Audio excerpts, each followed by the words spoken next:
Some people say, were you influenced by Sgt. Pepper? And I can honestly say I don't think we were, because in fact we walked in for our very first session into Abbey Road, where we encountered exactly the same engineers who'd almost the previous day been working on the Beatles album as Sgt. Pepper as the Beatles were walking out. We were picking up tambourines and acoustic instruments. And mellotrons. But the thing is, the mellotron was left behind. That's what I was going to get to. Sorry. And the Odessey and Oracle, it's got so much mellotron on it.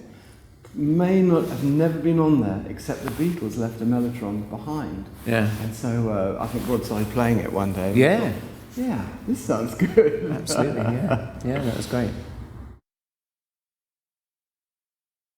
Well, I think with Odessey and Oracle, I think that you can see the progression in the writers. The two dominant writers in the Zombies were Rod Argent, who's sitting right here, and Chris White, who is not sitting here. And they're the two dominant writers. And I honestly think you can see progression in their writing, especially Chris. And then suddenly you arrive at this album, Odessey and Oracle, and there are just 12 complete classic tracks. I think it was just them growing as writers.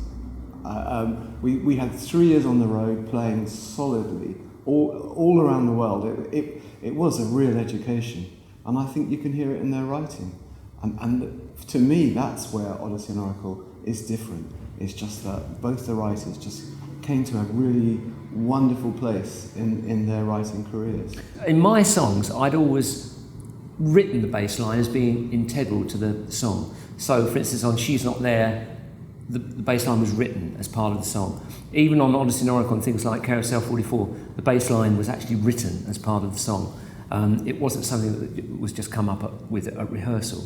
I think, so I'd always wanted to do that, but I think seeing the way that Brian Wilson had developed those sort of singing bass lines, and McCartney had too, that definitely was in the soup that was around and that I was drinking from at the time, you know.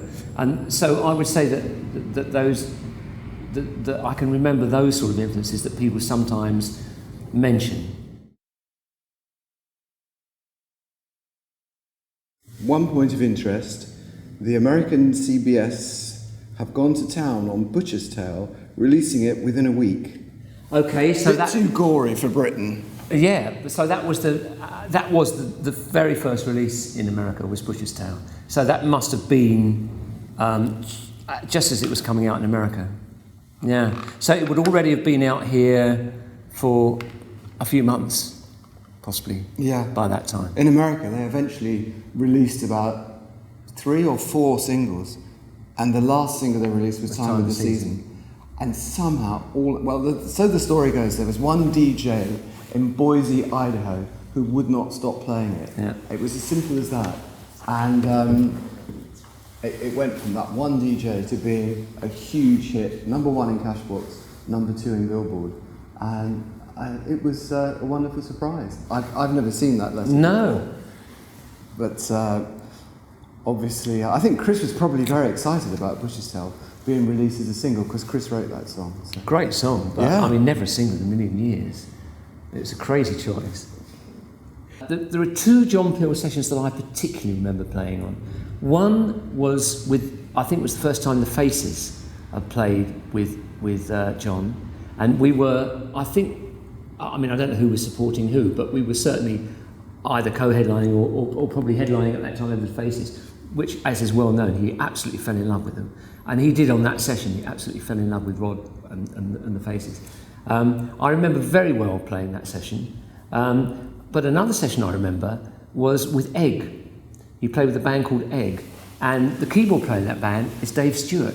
Now, Dave Stewart had a top 5 single with Colin singing, which is a Jimmy Ruffin song, What Becomes of the Broken Hearted.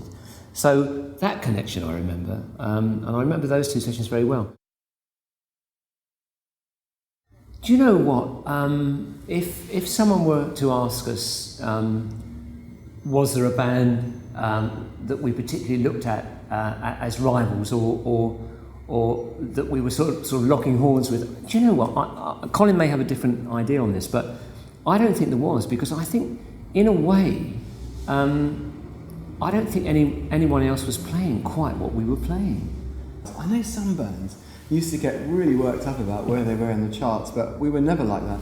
But we looked up to the Beatles. The Beatles were the band. And of course, all British bands have got a great debt to pay to them, because they opened the doors of the world to British bands. British bands didn't travel that much abroad before the Beatles. Once the Beatles happened, the world was our oyster. I mean, we were straight away over to the States, but we went to the Far East and we went all over Europe. So the Beatles were our huge inspiration. And I always feel that they were the first real progressive band, in the sense that they were the band that started pushing musical boundaries. And that, to me, is what progressive music really is all about. They started making anything possible, and in a creative way, just widen the horizons of everybody, really. And I think people like the Stones had a huge debt to pay to the Beatles. I think almost every band that was around did, actually. Who is Emily? Rose for Emily, okay. I decided, we were still so young, I was still living at home. And I remember my mum and dad had an old piano. My dad was a pianist, he was a semi-pro pianist, had his own dance band from the age of 17 to the age of 83. And I remember coming down one morning and thinking, I've got to write a song today. So I went to the piano really quite early in the day and thought, where am I going to start? And I remember thinking, do you know what, I've just read a short story by William Faulkner called A Rose for Emily. Now, I just thought that was a phrase which really tripped off the tongue and was a good starting point for a story of my own. The story of the song doesn't bear any relationship to the William Faulkner story at all. But I just thought it was an evocative title, and I just wanted to spin something out of those Rose for Emily, those 4 words. And that's what I did. I started with the first line, you know, though summer is here at last, the sky is overcast, and I literally just took it from there and let it tell itself.